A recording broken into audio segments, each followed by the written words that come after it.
रोहित आणि काव्या नावाचे एक तरुण जोडपे होते, ज्यांचे भारतात लग्न ठरले होते. लग्न झाल्यावर ते अनोळखी असले तरी लवकरच ते एकमेकांच्या प्रेमात पडले. लग्नानंतर काही महिन्यांनी काव्याला भारतात सोडून रोहितला कामानिमित्त अमेरिकेला जावे लागले. त्या दोघांसाठी वेगळे होणे कठीण होते, परंतु त्यांनी व्हिडिओ कॉल आणि संदेशाद्वारे नियमितपणे संपर्कात राहण्याची खात्री केली. एके दिवशी रोहितने काव्याला त्याच्या लग्नाच्या पहिल्या वाढदिवसासाठी भारतात परत येऊन आश्चर्यचकित केले. त्याने भारताच्या उत्तरेकडील एका सुंदर हिल स्टेशनवर रोमॅन्टिक वीकेंडला जाण्याची योजना आखली होती. ते हिरवेगार डोंगरावरून चालत असताना रोहितने काव्याचा हात हातात घेतला आणि म्हणाला, "मला माहीत आहे आपल्या लग्नाला फक्त 1 वर्ष झाले आहे, पण मला असे वाटते की आपण कायमचे एकत्र आहोत. काव्या, तू मला पूर्ण कर."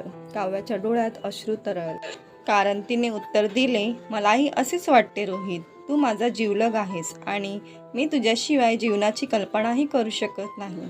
त्या रात्री ते शेताजवळ बसले असताना रोहितने एक छोटा डब्बा बाहेर काढला आणि म्हणाला, "काव्या, तुझ्यासाठी एक सरप्राईज आहे."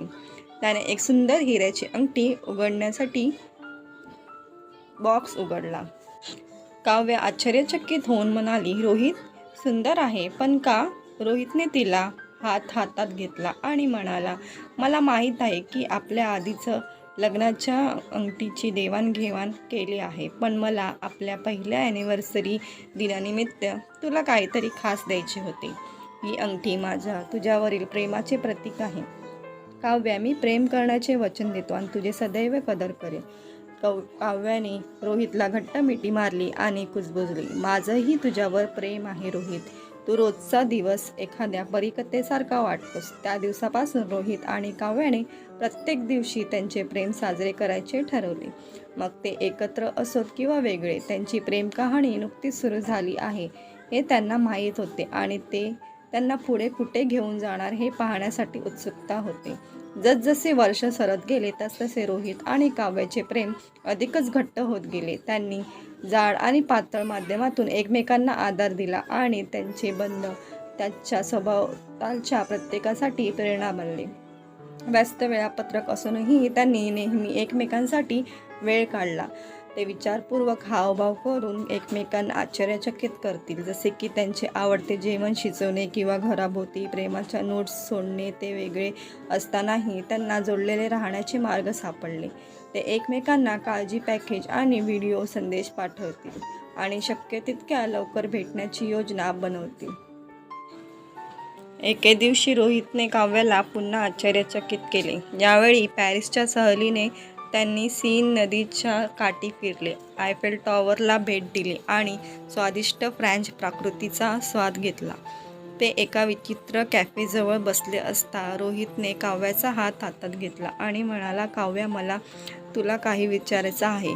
काव्याने त्याच्याकडे आश्चर्याने आणि उत्सुकतेने पाहिले. रोहित पुढे म्हणाला, "आपल्या लग्नाला 5 छान वर्ष झाली आहेत आणि मी माझे आयुष्य इतर कोणासोबत घालवण्याची कल्पनाही करू शकत नाही.